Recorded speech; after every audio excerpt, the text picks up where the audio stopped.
जय हिंद दोस्तों, स्वागत है आज की एक नई वीडियो में। दोस्तों आज की इस वीडियो में कक्षा 10 नागरिक शास्त्र के जितने भी महत्वपूर्ण प्रश्न हैं लेकर के आ गया हूं। अगर आप इस वीडियो को अंत तक देख लिए तो नागरिक शास्त्र से एकदम टेंशन मुक्त हो जाएंगे।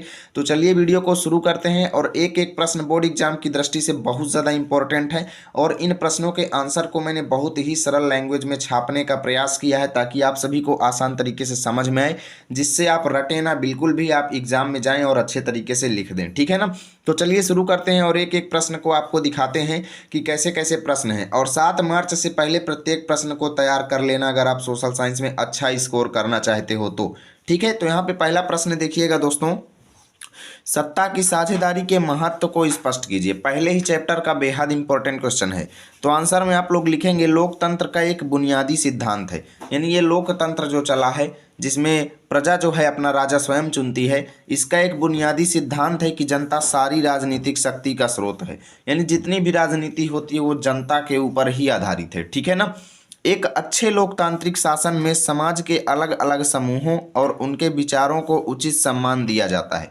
यानी एक अच्छा अगर लोकतांत्रिक शासन है तो उसमें अलग अलग प्रकार के लोगों, अलग अलग प्रकार के विचारों को बराबर सम्मान दिया जाता है। लोकतंत्र का नियम ही यही है। ठीक है ना। और सार्वजनिक नीतियां तय करने में सबकी बातें शामिल होती हैं। इसलिए उसी लोकतांत्रिक शासन को अच्छा माना जाता है जिसमें ज़्यादा से ज़्यादा नागरिकों को सत्ता में हिस्सेदार बनाया जा सके। ठीक है ना। इसी से हमें सत्ता का महत्व समझ में आता है कि हाँ, सत्ता की साझेदारी से हमें क्या क्या फायदे होते हैं, है ना। क्योंकि देखो, कोई भी लोकतांत्रिक शासन है उसको तभी हम अच्छा मानेंगे जब उसमें नागरिकों का भी हाथ रहेगा, है ना। नागरिक जो है ये सत्ता के एक मूल्य हिस्से माने जाते हैं और ये सब लोकतांत्रिक शासन में होता ही होता है। इसी वजह से लोकतांत्रिक शासन को एक अच्छा शासन माना जाता है और इसमें सत्ता की साझेदारी का बहुत ज़्यादा योगदान होता है। इतना आप लोगों को लिखना है। स्क्रीनशॉट लेना चाहते हो तो ले लो। ठीक है, अगला देखिए, सत्ता की साझेदारी का आखिर अर्थ क्या है, ये भी आपसे पूछ सकता है। तो आंसर में आप लोग लिखेंगे सरकार के अलग अलग अंगों के बीच शक्ति का विभाजन। यानी ये जो सरकार है, ये जो शासन है, ये किस तरीके से अलग अलग खंडों में बटी हुई है। सत्ता माने शासन, ठीक है, शासन, ठीक है। शासन का अलग अलग खंडों में साझा होना या कह लो बंटवारा होना ही सत्ता की साझेदारी है।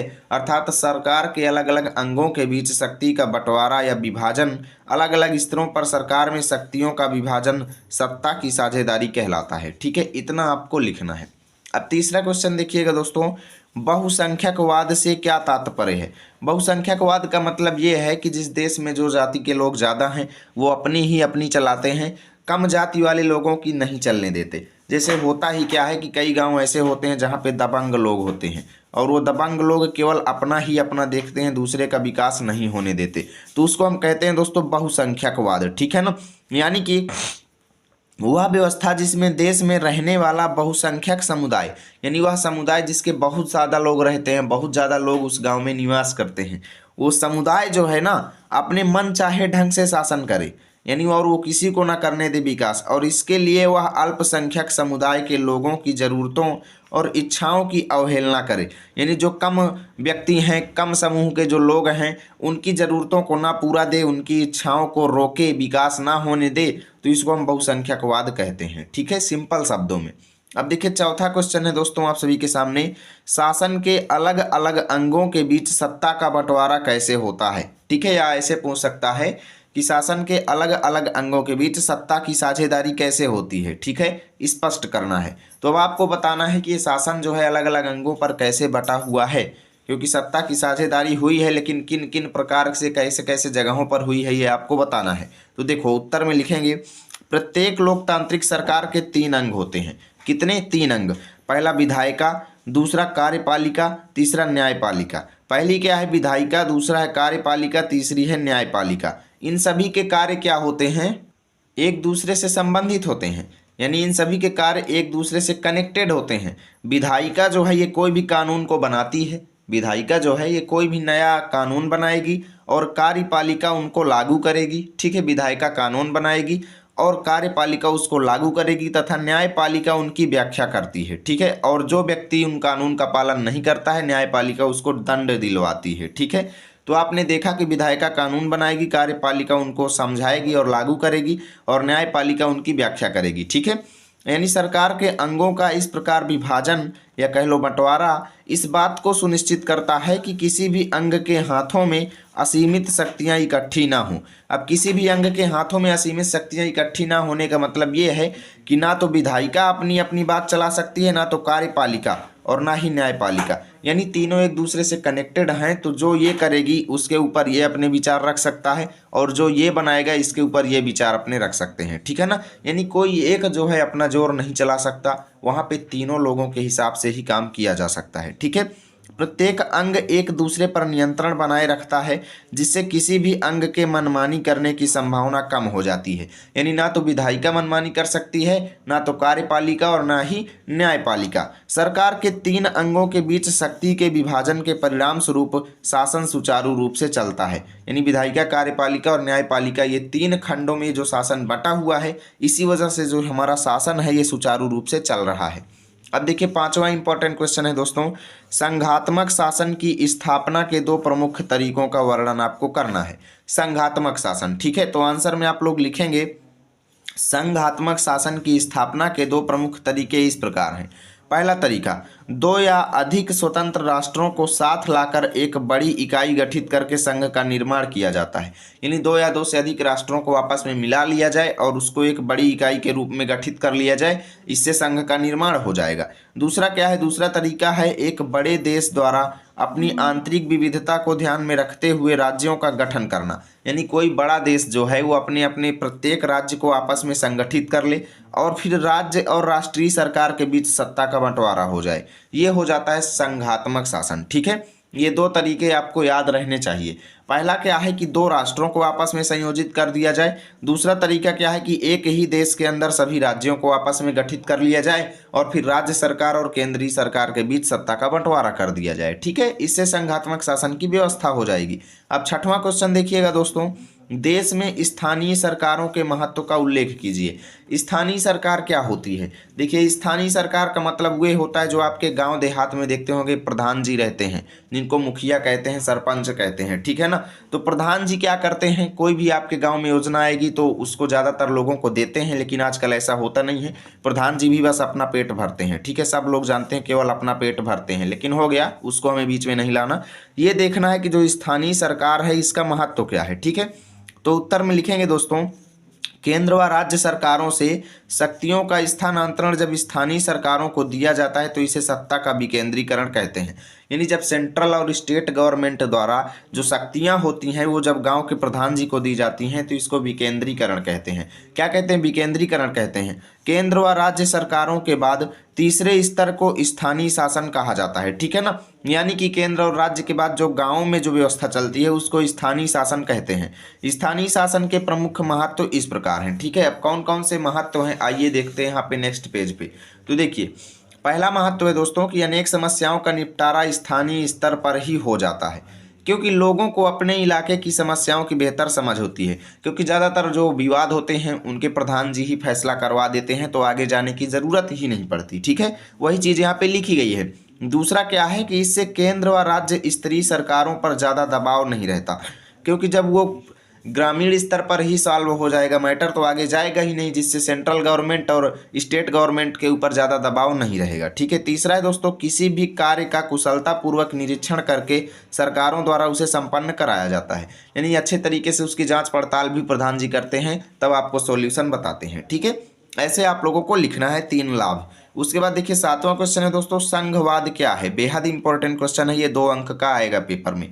तो आप लोग लिखेंगे संघवाद एक ऐसी सरकार को कहते हैं जिसमें शासन की शक्तियों का केंद्रीय सरकार तथा प्रांतीय सरकारों के बीच बंटवारा कर दिया जाता है। यानी जब शासन की शक्ति को सेंट्रल गवर्नमेंट और स्टेट गवर्नमेंट दोनों के बीच में बंटवारा कर दिया जाता है तो उसको हम संघवाद कहते हैं, ठीक है। क्या कहते हैं? संघवाद कहते हैं। यानी जो ये शासन की शक्ति है इसको हम 2 भाग में बांट दें, एक केंद्रीय सरकार और एक स्टेट सरकार, ठीक है। 2 भागों में बांट दिए तो ये हुआ क्या? संघवाद हो गया, ठीक है।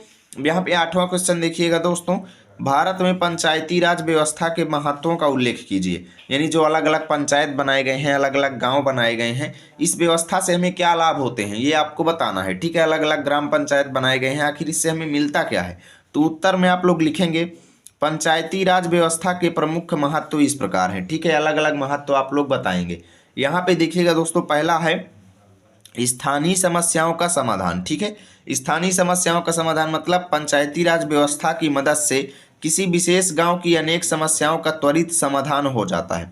यानी कोई भी गांव जिसके अंदर विशेष समस्या है वो आगे अपनी नोटिफिकेशन जारी करता है, जिससे उस गांव की समस्या का हल दूर हो जाता है। ठीक है, और दूसरा क्या है, प्रशासन की शिक्षा।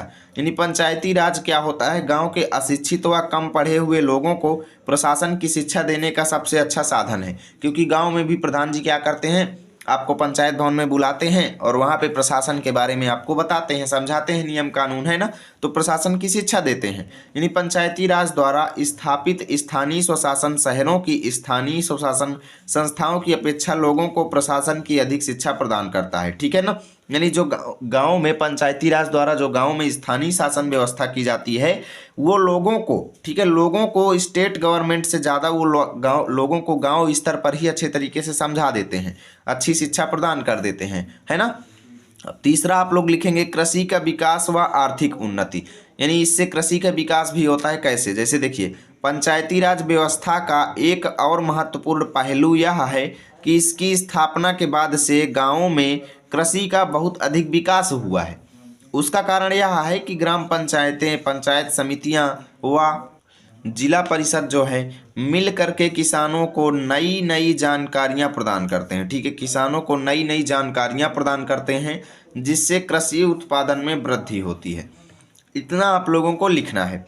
अब देखिए चौथा प्रॉफिट क्या है दोस्तों, कि जनता का अपना शासन। पंचायती राज की वजह से जनता का अपना शासन हो जाता है। जैसे देखिए, पंचायती राज जनता का अपना शासन होता है। इसकी स्थापना से भारत के गांव में लोगों का अपना शासन स्थापित हो चुका है। क्योंकि गांव का प्रत्येक वयस्क नागरिक ग्राम सभा का सदस्य है और ग्राम पंचायत के चुनाव में भाग ले सकता है और अपने मन का उम्मीदवार चुन सकता है, अपने मन का प्रधान जी वो बना सकता है। ठीक है, पांचवा है अधिकारों और कर्तव्यों का ज्ञान। यानी पंचायती राज की स्थापना से गांव का प्रत्येक व्यक्ति स्वयं को गांव के प्रशासन के साथ संबंधित समझता है। ठीक है, आज के ग्रामीण को अपने कर्तव्यों के बारे में जानकारी है तथा वे अपने अधिकारों के बारे में पहले की अपेक्षा बहुत अधिक सचेत हैं। इतना आपको लिखना, ये सब पंचायती राज के लाभ हैं। अब यहाँ पे 9वां क्वेश्चन आप सभी के सामने आता है दोस्तों। देखिए, ये दीर्घ उत्तरीय में भी पूछे जाएंगे, बड़े बड़े क्वेश्चन हैं, बड़े बड़े आंसर हैं। आप में से कई लोग कहेंगे भैया इतने बड़े बड़े आंसर याद करें। आंसर याद मत करिए, समझ लीजिए, बस ऐसे ही आपको एग्जाम में थोड़ा बहुत अपने से ऐड करके लिख देना है। बहुत अच्छा पेपर जाएगा, टेंशन मत लीजिए, बिल्कुल भी टेंशन मत लीजिए। ठीक है, सोशल साइंस है। देखिए, बताइए कि अभी भी भारत में किस तरह जातिगत असमानताएं जारी हैं। यानी कैसे अभी भी लोग, भारत के लोग जो हैं एक दूसरे की जाति के प्रति भेदभाव करते हैं। ठीक है ना, जैसे वो दूसरी जाति का है वो दूसरे जाति का है, हमारे उससे संबंध नहीं हो सकता। ये असमानताएं आज भी भारत में विद्यमान है। कैसे आपको बताना है, जैसे देखिए, जातिगत असमानताएं आज भी भारत के ग्रामीण क्षेत्रों में ज़्यादातर विद्यमान है। ठीक है ना, क्योंकि जातिगत असमानताओं का विवरण इस प्रकार है। पहला देखिए, आज सभी जातियों में अमीर लोग हैं, पर यहाँ भी ऊंची जातियों वालों का अनुपात बहुत ज़्यादा है और निचली जाति का अनुपात बहुत कम है। ठीक है ना, सभी जातियों में बड़े बड़े अमीर लोग हैं, लेकिन उनमें सबसे ज़्यादा अमीर लोग वही हैं जो ऊंची जाति के लोग हैं। ठीक है ना। दूसरा क्या है दोस्तों, अभी भी ज़्यादातर लोग अपनी जाति या कबीले में ही शादी करते हैं, ये भी एक जातिगत असमानता है। तीसरा आप लोग लिखेंगे, ग्रामीण इलाकों में छुआछूत आज भी विद्यमान है। ठीक है ना, एक दूसरे को लोग कहते हैं यार उसका छुआ पानी नहीं पीना है, उसका छुआ खाना नहीं खाना है। ये सब क्या है, जातिगत असमानताएं हैं। ठीक है। चौथा है, आज भी बड़ी जाति के व्यक्तियों को समाज में ज़्यादा सम्मान दिया जाता है तथा नीच जाति के लोगों का निरादर किया जाता है। आप लोग जानते हैं, इसे तो समझाने की ज़रूरत ही नहीं है। पांचवा दोस्तों, सभी योजनाओं का लाभ पहले बड़ी जाति के लोग पाते हैं। अब देखिए दोस्तों, आप सभी के सामने 10वां क्वेश्चन आ चुका है। भारत की विधायिकाओं में महिलाओं के प्रतिनिधित्व का वर्णन कीजिए।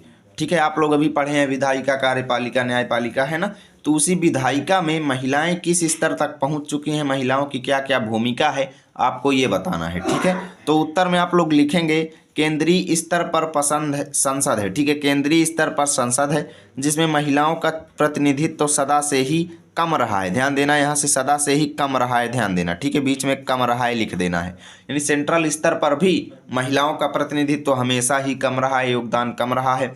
लोकसभा के चुनाव में भी 15 चुनाव हो चुके हैं और आज तक किसी भी लोकसभा में महिला प्रतिनिधित्वों की संख्या सदन की कुल संख्या का 1/10 भाग नहीं पहुंच पाई। यानी लोकसभा चुनाव में भी महिलाओं का योगदान कम है, ठीक है। उसके बाद लिखेंगे राज्यों की विधानसभाओं में भी उनका प्रतिनिधित्व 5% से भी कम है। यानी विधानसभाओं में भी महिलाओं का योगदान कम जा रहा है। यानी महिलाएं प्रतिनिधित्व के रूप में बहुत कम खड़ी होती हैं, महिला ज़्यादातर चुनाव नहीं लड़ती हैं, ठीक है। मंत्रिमंडल में भी महिलाओं की संख्या बहुत ही कम रहती है, चाहे प्रधानमंत्री हो या मुख्यमंत्री के पद पर कोई महिला ही क्यों न बैठी हो, भले ही प्रधानमंत्री या मुख्यमंत्री या राष्ट्रपति कोई महिला ही क्यों न हो, लेकिन फिर भी आप देखते हैं विधानसभा, लोकसभा और अन्य चुनावों पर महिलाओं का प्रतिनिधित्व बहुत ही कम है। ऐसे आप लोगों को लिखना है, ठीक है। अब देखिए 11वां क्वेश्चन है दोस्तों, जातिवाद भारत में चुनाव की राजनीति को किस तरह प्रभावित करता है। यानी ये जातिवाद जो है, लोग अपनी ही जाति के लोगों को वोट देते हैं, ठीक है ना। आखिर ये जातिवाद जो है चुनाव को कैसे प्रभावित करता है, कैसे इफेक्ट डालता है, आप लोगों को बताना है। तो जातिवाद जो है भारत में चुनाव को निम्न तरीके से प्रभावित करती है। पहला क्या है कि चुनाव के समय में अलग अलग जातियां आपस में लड़ते और झगड़ते हैं। यार नहीं अखिलेश यादव नहीं जीतेंगे, कोई कहता है नहीं यार मोदी जी जीतेंगे, कोई कहता है नहीं योगी जी जीतेंगे, ये होता रहता है, ठीक है। आपस में लड़ते झगड़ते रहते हैं, वार्तालाप चलता रहता है।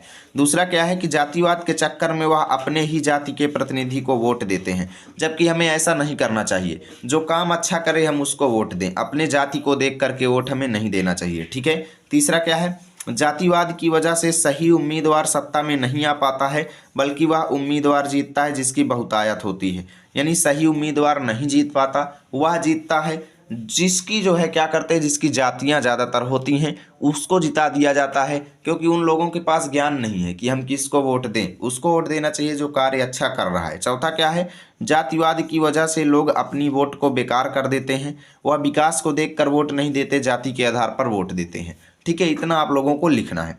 अब 12वां क्वेश्चन देखिए आप सभी के सामने है, राजनीतिक दलों के सामने क्या क्या चुनौतियां हैं। बेहद इंपॉर्टेंट क्वेश्चन है, ठीक है। तो आप लोग आंसर में क्या क्या लिखेंगे, चलो देख लेते हैं। देखिए उत्तर में लिखेंगे दोस्तों, लोकतंत्र में राजनीतिक दल महत्वपूर्ण भूमिका निभाते हैं। किसी भी देश में अगर लोकतांत्रिक शासन है तो वहाँ पे राजनीतिक दलों का बहुत ज़्यादा योगदान होता है और उनके सामने होने वाली कुछ प्रमुख चुनौतियाँ इस प्रकार हैं। यानी राजनीतिक दलों के सामने जो चुनौतियाँ हैं उनका वर्णन इस प्रकार है। पहला क्या है दोस्तों, राजनैतिक अनैतिकता, ठीक है। राजनैतिक अनैतिकता में लिखेंगे, राजनैतिक दलों के पास मजबूत संगठन ना होने के कारण राजनैतिक अनैतिकता पाई जाती है। दल बदल इसका प्रत्यक्ष प्रमाण है। यानी कि जो राजनैतिक दल हैं वो आपस में संगठित नहीं हो पाते हैं, इधर उधर बदलते रहते हैं, है ना। इस वजह से होता क्या है कि राजनीतिक अनैतिकता उत्पन्न हो जाती है। दूसरा क्या है, जातिवाद। राजनीतिक दलों को चुनाव में जीतने के लिए जातिवादी तत्वों से समझौते करने पड़ते हैं, क्योंकि राजनीतिक दल ही जातिवाद के लिए प्रमुख रूप से दोषी हैं, है ना। इतना आप लोगों को लिखना है। तीसरा क्या है दोस्तों, धन तथा बाहुबल की भूमिका। इसमें लिखेंगे, आप लोग देखे होंगे कई लोग चुनाव जीतने के लिए पैसे बांटते हैं ग्रामीण इलाकों में, आप लोग देखे होंगे, है ना। तो वो धन और अपने ताकत का अंदाजा दिखा रहे हैं, है ना। यानी भारत में राजनीतिक दलों के खर्च में दिन प्रतिदिन वृद्धि होती जा रही है और उन्हें राज्य की ओर से कोई वित्तीय सहायता नहीं मिलती है। चुनाव दिन प्रतिदिन महंगे होते जा रहे हैं, इतना आप लोगों को लिखना है। चौथा है दोस्तों, नेतृत्व का संकट। यानी नेतागिरी नहीं होती है राजनीतिक दलों में, आजकल अच्छे नेता नहीं मिलते, जिससे रणनीति नहीं बन पाती, है ना। यानी राजनीतिक दलों में नेतृत्व का संकट पाया जाता है, जिससे वह चुनाव जीतने के लिए एक अच्छी रणनीति तैयार नहीं कर पाते हैं, है ना। अब देखिए 5वां दोस्तों, वंशवाद की चुनौती। इसमें लिखेंगे, दलों के जो नेता होते हैं वे अनुचित लाभ लेते हुए अपने नज़दीकी लोगों और यहाँ तक कि अपने ही परिवार के लोगों को आगे बढ़ाते हैं। यानी नेता के रूप में वो अपने ही वंश के लोगों को अपनाते हैं, वंशवाद करते हैं और अनेक दलों में शीर्ष पद पर हमेशा एक ही परिवार के लोग आते हैं, ठीक है। इसी वजह से राजनीतिक दल अच्छे गुण उत्पन्न नहीं कर पाते अपने अंदर। अब देखिए 13वां क्वेश्चन है दोस्तों आप सभी के सामने, किसी भी राजनीतिक दल के क्या क्या गुण होते हैं, ये भी आपसे बोर्ड एग्जाम में पूछता है, वो भी 6 अंक का दीर्घ उत्तरीय में पूछता है। तो आंसर में आप लोग, ये सभी दीर्घ उत्तरीय प्रश्न है, ध्यान देना, ये सभी दीर्घ उत्तरीय प्रश्न है जो इतने बड़े बड़े मैंने लिखे हुए हैं, ठीक है ना। और यहीं में से छोटा करके भी पूछ सकता है, तो बस आपको वो समझना है कैसे आप लोगों को लिखना है। अब देखिए राजनीतिक दल के क्या क्या गुण होते हैं। एक राजनीतिक दल के गुण इस प्रकार हैं, ठीक है। आपको लिखना है पहला संगठन, यानी राजनीतिक दल के निर्माण के लिए पहला आवश्यक तत्व तो संगठन है। एक जैसी विचारधारा रखने वाले व्यक्तियों के समुदाय के लिए यह आवश्यक है कि वे पूर्ण रूप से संगठित हों। यानी कोई भी राजनीतिक दल तभी आगे बढ़ सकता है जब उसमें एकता की भावना हो, आपस में मेल जोल का भाव हो, सभी नागरिक उसमें जितने भी नेता लोग हैं आपस में मिले हुए हों, ठीक है ना। क्योंकि इसके बिना वे एक राजनीतिक दल का रूप धारण नहीं कर सकते, ठीक है। ये चीज़ आपको ध्यान देना है। चलते हैं नेक्स्ट पेज पे। तो यहाँ पे देखिएगा दोस्तों, ठीक है, नेक्स्ट पेज पे आ चुके हैं। यहाँ पे लिखा है राष्ट्रीय हित को प्राथमिकता। राष्ट्रीय हित को प्राथमिकता का मतलब ये है कि चाहे जो भी राजनीतिक दल हो उसके अंदर ये गुण होना चाहिए कि वह देश के हित में काम करे। कहाँ के? देश के हित में, ना कि अपने हित में, जबकि ऐसा बहुत ही कम पाया जाता है, ठीक है ना। यानी प्रत्येक राजनीतिक दल सिद्धांतों के आधार पर घोषणा पत्र तैयार करता है। घोषणा पत्र तैयार करते समय सच्चा राजनीतिक दल सदैव राष्ट्रीय हितों को प्राथमिकता देता है। इतना आप लोगों को लिखना है। तीसरा क्या है दोस्तों? राजनीतिक दल का आधार। इसमें लिखेंगे राजनीतिक दल का आधार क्या होता है? धर्म, जाति, भाषा या क्षेत्र भी हो सकता है, परंतु राजनीतिक शास्त्र के अनुसार राजनीतिक दल का आधार आर्थिक और राजनीतिक सिद्धांत ही होने चाहिए, ठीक है। उसमें धर्म का सहारा लेकर के आपको चुनाव जीतने का जो है जरिया नहीं अपनाना चाहिए, है ना। धर्म और नीति राज्य इत्यादि का सहारा लेकर के आपको जो है केवल राजनीतिक सिद्धांतों के दम पर ही चुनाव लड़ने चाहिए। चौथा है दोस्तों शांतिपूर्ण तथा संवैधानिक उपायों में विश्वास। यानी राजनीतिक दल का आवश्यक तत्व तो यह भी है कि उसके सदस्य अपने उद्देश्य की प्राप्ति के लिए शांतिपूर्ण तथा संवैधानिक उपायों में विश्वास रखते हों, ठीक है ना। वे मतदान के द्वारा ही बहुमत प्राप्त करके सरकार पर अपना अधिकार जमाने का प्रयत्न करते हों, यानी किसी अन्य तरीके का इस्तेमाल ना करते हों चुनाव जीतने के लिए, केवल मतदान के द्वारा बहुमत प्राप्त करके ही जीते। अब देखिए 14वां क्वेश्चन है दोस्तों, लोकतंत्र किन स्थितियों में सामाजिक विविधता को संभालता है। यानी हमारे देश में अलग अलग प्रकार के लोग रहते हैं, अलग अलग प्रकार के लोगों के विचार हैं। कोई कहता है नहीं इसको वोट दो, कोई कहता है नहीं उसको वोट दो। आखिर लोकतंत्र जो है कैसे इन अलग अलग प्रकार की विविधताओं को, अलग अलग प्रकार के अनेकताओं को एक संतुलन में रखता है और सामंजस्य बैठाता है, यानी संतुलन स्थापित करता है। तो उत्तर में आप लोग लिखेंगे विश्व के लगभग सभी देशों में जाति, धर्म, भाषा तथा संस्कृति आदि के आधार पर अलग अलग प्रकार के लोग पाए जाते हैं, विभिन्नताएं पाई जाती हैं, ठीक है। इन विभिन्नताओं को संभालने तथा उनके बीच सामंजस्य यानी संतुलन बैठाने के लिए लोकतंत्र सबसे उत्तम सरकार मानी जाती है। क्योंकि देखो सभी वर्ग के लोगों को अपने प्रतिनिधियों का चुनाव करने और सरकार की नीतियों एवं कार्यक्रमों के बारे में निर्णय लेने में भागीदारी मिलती है। यानी ये नहीं होता कि हाँ ये जाति चुनाव नहीं लड़ सकती। लोकतंत्र में ये व्यवस्था है कि कोई भी व्यक्ति जो भारत का नागरिक है वो चुनाव लड़ सकता है, ठीक है ना। यानी सबको बराबरी का सम्मान दिया जाता है, सबको चुनाव लड़ने का अधिकार है, सबको आगे बढ़ने का अधिकार है। इस वजह से इसी का सहारा लेकर के लोकतंत्र जो है लोगों की विभिन्नताओं में एकता स्थापित करता है। सभी लोगों को अपनी इच्छा अनुसार वोट डालने और प्रचार प्रसार करने का अधिकार दिया जाता है। इस प्रकार से लोकतंत्र में सभी सामाजिक विभिन्नताओं में सामंजस्य बैठाया जाता है। तो यहाँ पर 22-23 मिनट में मैंने आपके पूरे नागरिक शास्त्र को खत्म कर दिया है। आप पेपर दे करके आएंगे, पेपर में मैच कीजिएगा। यहाँ से बहुत सारे क्वेश्चन आपके पेपर में मैच होने वाले हैं। यदि वीडियो अच्छी लगी है तो लाइक करो, दोस्तों के पास शेयर करो। मिलेंगे आप सभी के साथ अगली वीडियो में। साथ ही भूगोल की ऐसी वीडियो चाहिए तो इस वीडियो में फास्टली कमेंट कर दो। जय हिंद, जय भारत।